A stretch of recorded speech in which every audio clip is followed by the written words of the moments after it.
Halo semuanya, Assalamualaikum warahmatullahi wabarakatuh. Perkenalkan, kami dari kelompok 3 dan kami akan memperkenalkan diri masing-masing terlebih dahulu. Dimulai dari saya, perkenalkan nama saya Maulida Zahroh, NPM 070. Saya Ika Maya Sulanitias, NPM 065. Nama saya Mahendra Disaputra, NPM 061. Kenalkan, nama saya Yulia Rahmawati, NPM 112. Oke. Video ini kami buat untuk memenuhi tugas dari mata kuliah Telaah Materi Bahasa Indonesia yang diampu oleh Bu Isnaniyah Umi Murtanti. Dan di video ini kami akan mengomentari sebuah buku pendidikan, lebih tepatnya buku pendidikan bahasa Indonesia kelas 7 SMP, sesuai dengan rambu-rambu penyusunan materi pembelajaran bahasa Indonesia yang baik dan benar gitu.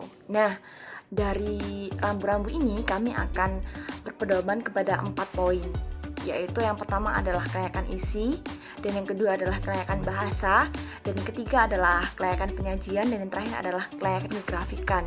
Nah, kami akan membahas satu-satu nih dari keempat pedoman ini, dan kami akan mulai dari kelayakan isi, dan kelayakan isi dimulai dari saya. Nah, sebelum kita beranjak lebih jauh nih dari kelayakan isi dari buku yang akan kita kupas, lebih baik kalau misalnya kita tahu nih kelayakan isi itu sebenarnya apa sih, atau kelayakan isi ini yang akan dikomentari itu apa dari bukunya gitu. Dan yang perlu kita ketahui dari di sini adalah kelayakan isi ini punya 3 subbab yang akan menjadi pedoman selanjutnya. Yaitu yang pertama adalah kesesuaian materi dengan KI dan KD. Nah, yang kita tahu KI itu adalah kompetensi inti dan KD adalah kompetensi dasar. Jadi sesuai apa sih materi dari buku yang akan kita komentari dengan kompetensi inti dan kompetensi dasar yang sudah ditetapkan. Ya, di sini masih ada subbab lagi nih dari kesesuaian materi dengan KI dan KD, yaitu yang pertama adalah kelengkapan materi, dan yang kedua adalah keluasan materi, dan yang ketiga adalah kedalaman materi. Nah, dan yang kedua adalah keakuratan materi nih. Jadi seakurat apa sih, atau bagaimana sih keakuratan atau keterpercayaan materi dari buku yang kita komentari dengan keakuratan materi yang sudah menjadi pedomannya gitu. Nah, sama seperti yang pertama, keakuratan materi ini juga punya subbab lagi nih. Di sini kurang lebih ada 5 subbab. Nah, yang pertama adalah akurasi konsep dan materi, dan yang kedua adalah akurasi prinsip, dan yang ketiga adalah akurasi prosedur, dan yang keempat adalah akurasi contoh, ilustrasi, dan fakta, dan yang terakhir adalah akurasi soal. Nah, setelah beranjak dari keakuratan materi, sekarang kita beralih ke materi pendukung pembelajaran nih. Nah, di materi pendukung pelajaran ini kita akan punya lebih banyak subbab lagi ya. Nah, yang pertama adalah ketertarikan fitur contoh dan rujukan, dan yang kedua adalah penalaran, yang ketiga adalah pemecahan masalah, dan yang keempat adalah komunikasi, dan yang keempat adalah penerapan, yang kelima adalah kemenarikan materi, dan yang keenam adalah mendorong untuk mencari informasi lebih jauh, dan yang terakhir adalah materi pengayaan gitu. Nah, sebagai informasi, kami tidak akan mengomentari semua buku atau semua bab dari buku itu. Jadi kami akan hanya mengomentari bab 1 dan bab 2 sesuai dengan instruksi dari Bu Murni atau dari dosen kami sendiri. Nah, dimulai dari kelayakan isi nih. Yang pertama kan ada kesesuaian materi dengan KI dan KD. Jadi saya akan membacakan dulu KD dari bab 1 yang tertera dari buku tersebut. Dan yang pertama adalah mengidentifikasi informasi dalam teks deskripsi tentang objek, sekolah, tempat wisata, tempat bersejarah, atau suasana pentas seni daerah yang didengar dan dibaca. Dan yang kedua adalah menentukan isi teks deskripsi objek dalam kurung tempat wisata, tempat bersejarah, pentas seni, daerah, kain tradisional, dan lain-lain yang didengar dan dibaca. Dan yang ketiga adalah menelaah struktur dan unsur kebahasaan dari teks deskripsi tentang objek dalam kurung sekolah, tempat wisata, tempat bersejarah, dan atau suasana pentas seni daerah dalam kurung yang didengar dan dibaca. Dan yang terakhir adalah menyajikan data, gagasan, kesan dalam bentuk teks deskripsi tentang objek dalam kurung sekolah, tempat wisata, tempat bersejarah, dan atau suasana pentas seni daerah dalam kurung. Tutup kurung. Secara tulis dan lisan dengan memperhatikan struktur kebahasaan baik secara lisan dan tulis. Nah, mengidentifikasi, menelaah, menentukan, dan menyajikan sudah termasuk paket lengkap nih sebagai kompetensi dasar untuk sebuah materi bab yang akan digunakan sebagai landasan bahan ajar. Nah, dan dari keempat itu tadi, keluasan dan kelengkapan materi sudah termasuk dalam 4 tahap tersebut. Namun mungkin jika seusai 4 tahap itu dilakukan tahap evaluasi atau masuk dalam kedalaman materi, mungkin akan lebih memudahkan siswa untuk mengingat materi dengan baik. Pula bisa membuat siswa lebih paham dengan materi yang diajarkan. Jadi dengan tahap evaluasi tersebut akan memudahkan siswa untuk mengingat materi. Jadi kalau misalkan dia habis belajar tentang itu, tidak hanya tentang jadi kalau misalkan dia nih habis mengidentifikasi, habis menelaah dan menentukan, alangkah baiknya jika ada evaluasi atau pengulangan nih. Jadi mereka tidak hanya mempelajari itu, tapi juga mengingat itu secara baik-baik karena itu sebagai bahan evaluasi nantinya. Begitu. Nah, dan kita beranjak ke sebab yang kedua adalah keakuratan bab 1, mata pelajaran bahasa Indonesia mengenai materi. Nah, akurasi konsep dan materi dari bab 1 dalam buku sudah cukup memenuhi rambu-rambu penyusunan seperti prinsip, prosedur, contoh, fakta, dan ilustrasi. Dan yang terakhir adalah soal. Dimulai dari materi yang dijelaskan cukup gamblang dan konsep dari materi yang cukup rapi. Namun yang perlu ditekankan dalam materi bab ini adalah kurangnya materi inti yang diberikan sebagai pengetahuan penuh. Sebaliknya, bab ini membuat pendidik mencari sendiri secara mandiri mengenai hakikat dan setiap materi, seperti bagaimana cara mendeskripsikan. Alih-alih diberi definisi, materi ini fokus pada contoh-contoh dalam kotak biru dan menuntut siswa untuk mengetahui secara mandiri materi yang disampaikan. Namun meskipun begitu, prosedur dan ilustrasi dalam materi cukup gamblang diberikan seperti yang saya bilang tadi. Dan soal-soal yang tertera mempunyai perintah bahasa dan arahan yang cukup jelas. Nah, sebagai informasi, kami tidak akan mengomentari semua buku atau semua bab dari buku itu. Jadi kami akan hanya mengomentari bab 1 dan bab 2 sesuai dengan instruksi dari Bu Murni atau dari dosen kami sendiri. Nah, dimulai dari kelayakan isi nih. Yang pertama kan ada kesesuaian materi dengan KI dan KD. Jadi saya akan membacakan dulu KD dari bab 1 yang tertera dari buku tersebut. Dan yang pertama adalah mengidentifikasi informasi dalam teks deskripsi tentang objek, sekolah, tempat wisata, tempat bersejarah, atau suasana pentas seni daerah yang didengar dan dibaca. Dan yang kedua adalah menentukan isi teks deskripsi objek dalam kurung tempat wisata, tempat bersejarah, pentas seni, daerah, kain tradisional, dan lain-lain yang didengar dan dibaca.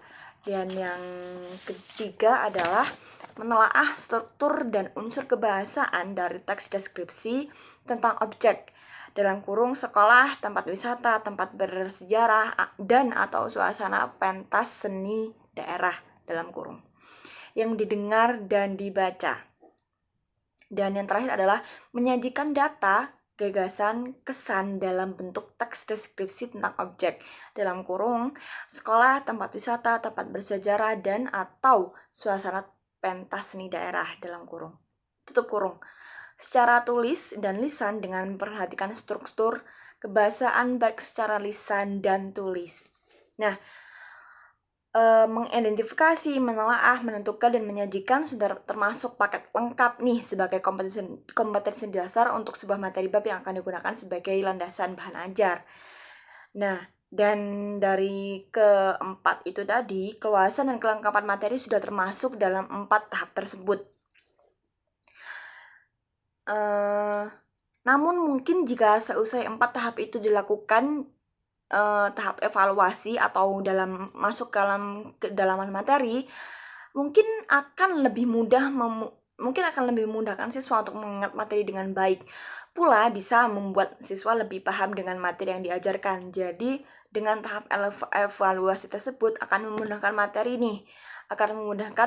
siswa untuk mengingat materi. Jadi kalau misalkan dia habis belajar tentang itu, kalau misalkan dia nih habis mengidentifikasi, habis menelaah dan menentukan, alangkah baiknya jika ada evaluasi atau pengulangan nih. Jadi mereka tidak hanya mempelajari itu, tapi juga mengingat itu secara baik-baik karena itu sebagai bahan evaluasi nantinya. Begitu.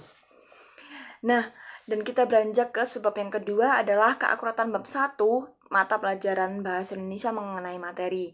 Nah, akurasi konsep dan materi dari bab 1 dalam buku sudah cukup memenuhi rambu-rambu penyusunan seperti prinsip, prosedur, contoh, fakta, dan ilustrasi. Dan yang terakhir adalah soal. Dimulai dari materi yang dijelaskan cukup gamblang dan konsep dari materi yang cukup rapi.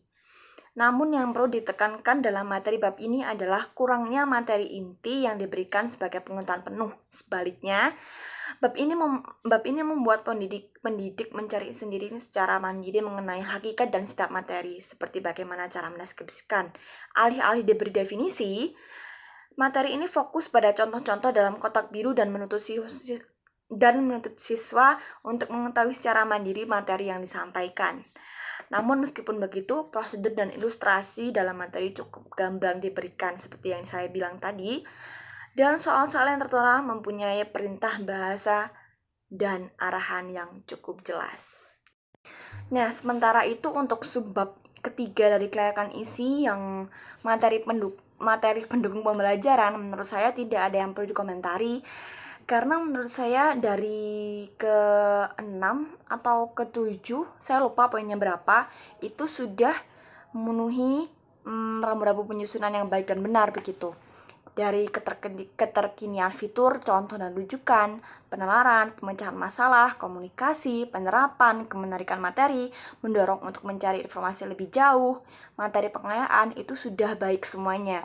Namun mungkin atau tidak berarti menurut saya baik atau menurut saya itu tidak perlu dikomentari, itu sudah sempurna. Karena bisa saja ada miscommunication dari materi rambu-rambu yang saya pahami dengan buku yang saya baca. Jadi mungkin Bu Murni bisa mengkoreksi kesalahan saya dan saya akan belajar lebih baik lagi. Terima kasih. Nah, kita akan beranjak ke materi bab kedua nih. Dan rambu-rambunya tetap sama, kita menggunakan kelayakan isi namun beda bab lagi. Nah, mohon maaf tadi bab 1 saya lupa untuk menjelaskan itu namanya materi bab apa. Tapi sekarang saya ingat, jadi saya akan menjelaskan. Nah, bab yang kedua ini kita akan masuk ke materi memahami dan mencipta cerita fantasi. Nah,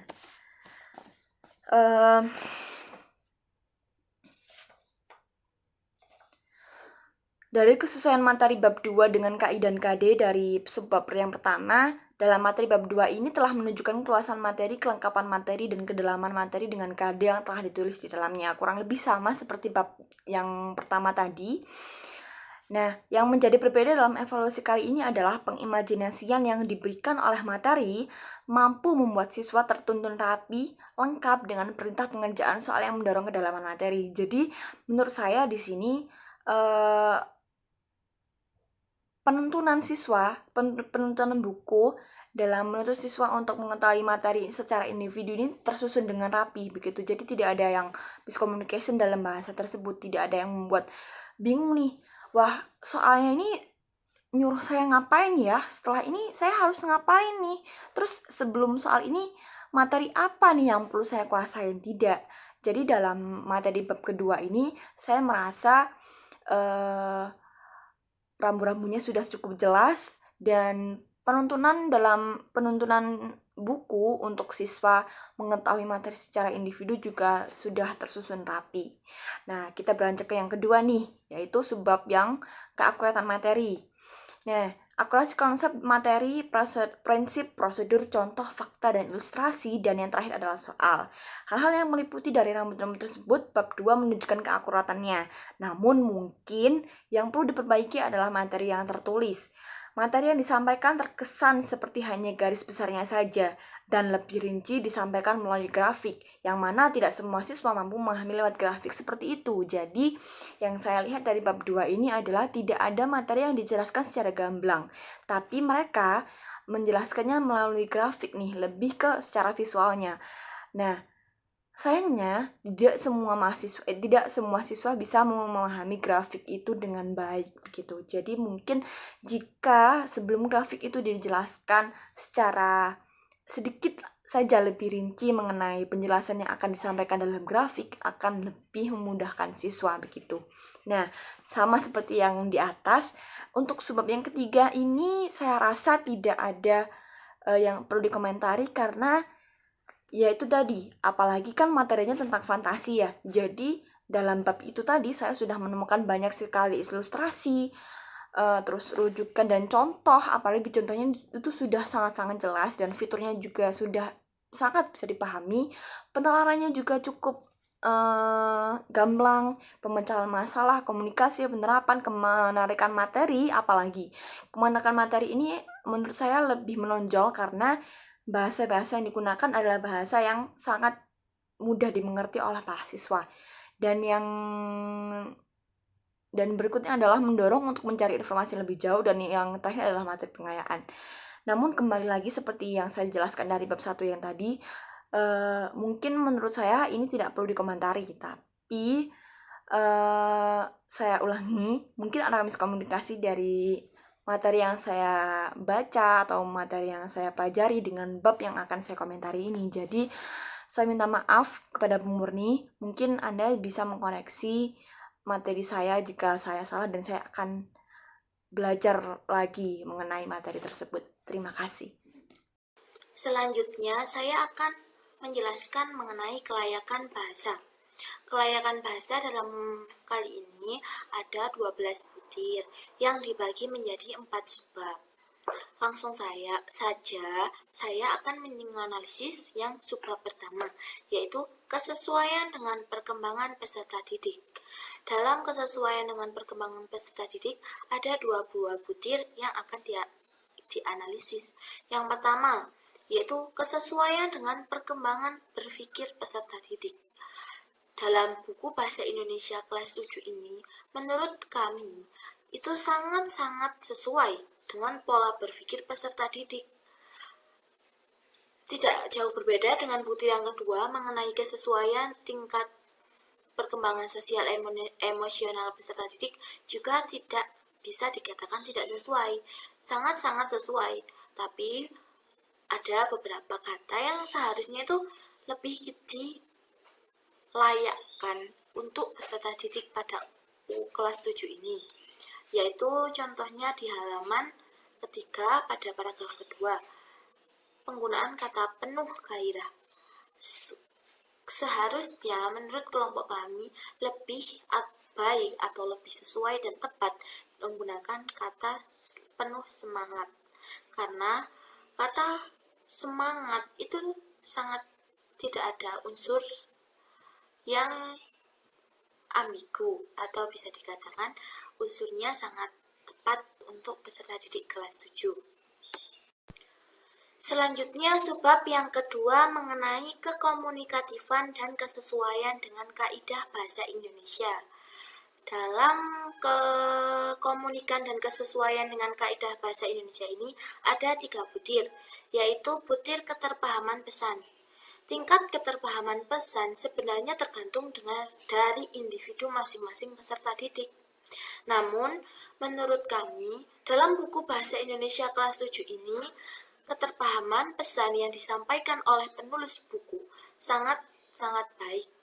Karena dalam buku tersebut, buku Bahasa Indonesia kelas 7 ini menggunakan kalimat efektif dan komunikatif, sehingga mempermudah dalam membaca pesan yang ada. Selanjutnya, butir yang Keempat, ketepatan tata bahasa dan ejaan. Secara keseluruhan, tata bahasa dan ejaan pada bab 1 dan bab 2 dalam buku Bahasa Indonesia kelas 7 ini bisa dikategorikan dengan baik.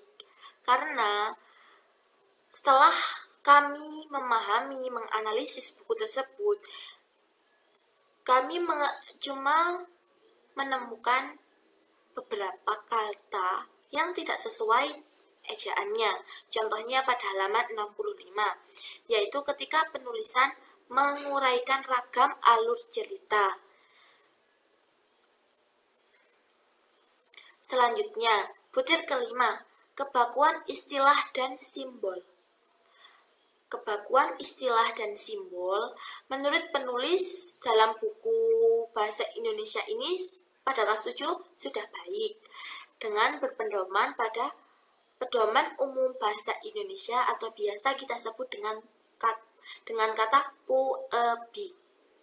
Hal tersebut nampak dalam contoh-contoh yang digunakan dalam pemaparan materi yang ada di buku Bahasa Indonesia tersebut. Selanjutnya, saya akan menjelaskan mengenai kesatuan gagasan. Dalam kesatuan gagasan ini ada 3 butir yang akan dianalisis. Butir pertama atau butir ke-6, yaitu mengenai keutuhan makna dalam bab. Dalam bab 1, keutuhan makna dalam bab sangat baik, bisa dikategorikan baik sekali, karena pesan dan materi yang disajikan dalam bab 1 mencerminkan satu tema, yaitu mengenai teks deskripsi. Begitupun dengan bab 2. Bab 2 sangat baik keutuhan makna dalam babnya, yaitu mengenai cerita fantasi. Sehingga jika terdapat keutuhan makna dalam bab yang sangat baik ini, maka akan menunjang keterpahaman peserta didik dalam mempelajari bab 1 dan bab 2 ini. Selanjutnya yaitu butir ke-7 mengenai keutuhan makna dalam subbab. Secara keseluruhan, dalam buku Bahasa Indonesia kelas 7 ini, keutuhan makna dalam subbab yang ada dalam kedua bab ini, yaitu bab pertama mengenai teks deskripsi dan bab 2 yang mengenai cerita fantasi, itu bisa dikategorikan dengan keutuhan makna dalam subbab yang baik. Karena antara subbab 1, subbab 2 sangat padu dan efektif sehingga bisa dikategorikan dengan keutuhan makna dalam subbab yang baik.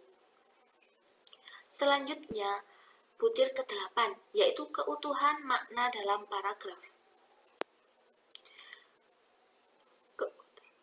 Pada buku Bahasa Indonesia kelas 7 ini bisa dikategorikan dengan keutuhan makna dalam paragraf yang baik, karena dalam bab 1 dan bab 2, bab-bab tersebut paragrafnya itu padu, seperti contohnya pengertian, kemudian dilanjut mengenai penjelasan mengenai pengertian tersebut, sehingga dalam paragraf tersebut bisa dikatakan keutuhan makna dalam paragraf yang sangat-sangat baik.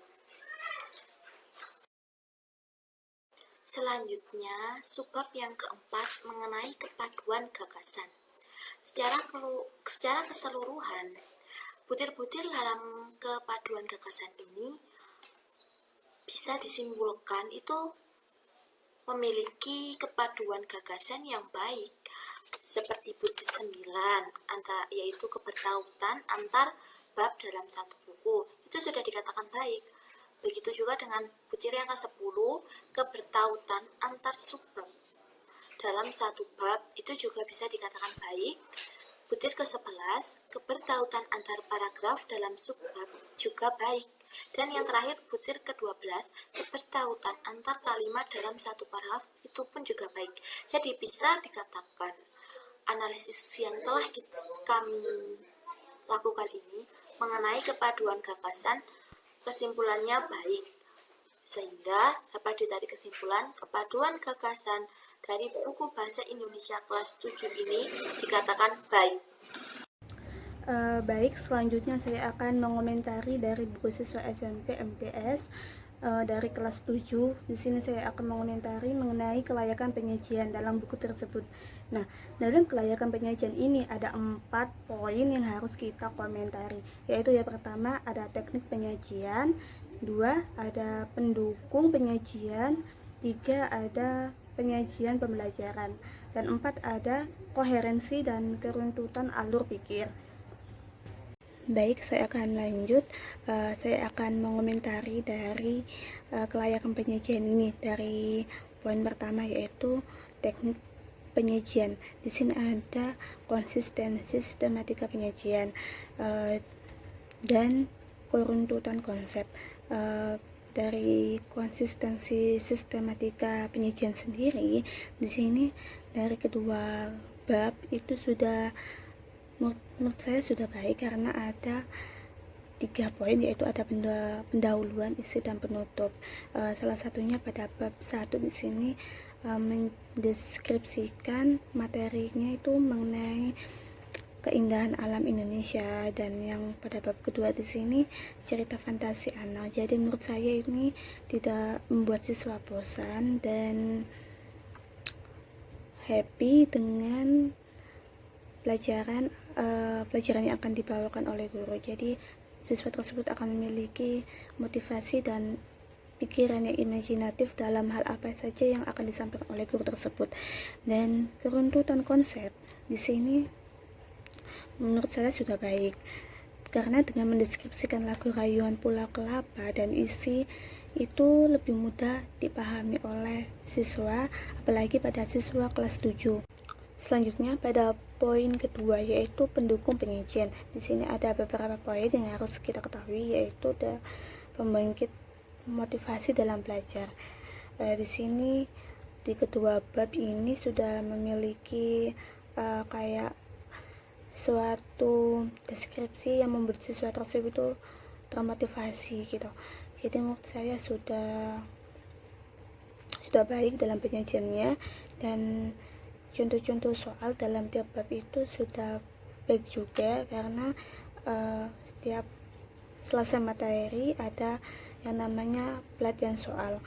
Namun disayangkan juga bahwa penyajian contoh soal tersebut itu kebanyakan esai, jadi membuat siswa tersebut kurang agak disukai juga. Kata-kata kunci yang kayak glosarium, kata-kata bahasa asing di sini sudah disajikan dengan baik, karena sudah dijelaskan di akhir bab. Jadi menurut saya ini sudah bagus, karena siswa akan mudah mencarinya kata-kata tersebut. Ada daftar indeks, ada daftar pustaka gitu. Ini sudah dijelaskan, dan semua ini sudah menurut saya sudah tertata rapi dan baik dalam penyusunannya. Dan pada poin ketiga di sini ada penyajian pembelajaran. Menurut saya sudah baik dalam penyajian pembelajaran. Karena apa? Karena di setiap teks ada materi atau latihan yang dipraktekkan oleh peserta didik. Dan yang poin keempat ada koherensi dan keruntutan alur pikir. Di sini penyampaian pesan materi di buku siswa SMP kelas 7 antara subbab dengan bab yang lainnya sudah mencerminkan kesatuan tema, sehingga dapat menumbuhkan keutuhan makna. Jadi menurut saya ini sudah bagus, karena kata-katanya mudah dipahami oleh siswa, tidak dalam arti tidak membingungkan gitu. Penyajian pembelajaran, menurut saya sudah baik dalam penyajian pembelajaran. Karena apa? Karena di setiap teks ada materi atau latihan yang dipraktekkan oleh peserta didik. Dan yang poin keempat ada koherensi dan keruntutan alur pikir. Di sini penyampaian pesan materi di buku siswa SMP kelas 7 antara subbab dengan bab yang lainnya sudah mencerminkan kesatuan tema, sehingga dapat menumbuhkan keutuhan makna. Jadi Di sini menurut saya akan ini menjelaskan sudah tentang sudah kelayakan bagus, kegrafikan. Yang karena pertama, desain katanya sampul buku. mudah dipahami Untuk desain oleh sampul buku bahasa Indonesia siswa, kelas 7 SMP atau MTS ini tidak dalam arti didominasi tidak dengan warna membingungkan, biru, merah, putih, dan coklat, di mana warna-warna tersebut memiliki dampak pada psikologis pembaca atau orang yang melihatnya. Di antara lain, warna biru yang memberikan kesan kejelasan, ketenangan, kekomunikatifan pada pembaca. Selanjutnya, warna merah dipilih karena selain memiliki kesan warna yang kuat, warna merah juga sebagai warna yang menarik perhatian. Kemudian, pemilihan warna putih yang memberikan kesan kalem, santun, bersih, dan juga melambangkan tentang modernitas dan ilmu pengetahuan. Selain itu, warna coklat dipilih karena memberikan kesan kesederhanaan, di mana warna-warna tersebut dipilih sudah sangat tepat dan sesuai dengan porsi yang digunakan sebagai warna yang mendominasi pada sampul buku. Selanjutnya, selain itu, penggunaan font pada penulisan bahasa Indonesia yang dipertebal memberikan efek tegas dan adanya keterangan bahwa buku tersebut diperuntukkan siswa SMP atau MTS kelas 7 dengan sangat jelas. Kemudian pemilihan gambar pada ilustrasi juga sudah sangat tepat, di mana adanya gambar bendera merah putih yang merupakan identitas negara Indonesia yang memiliki bahasa persatuan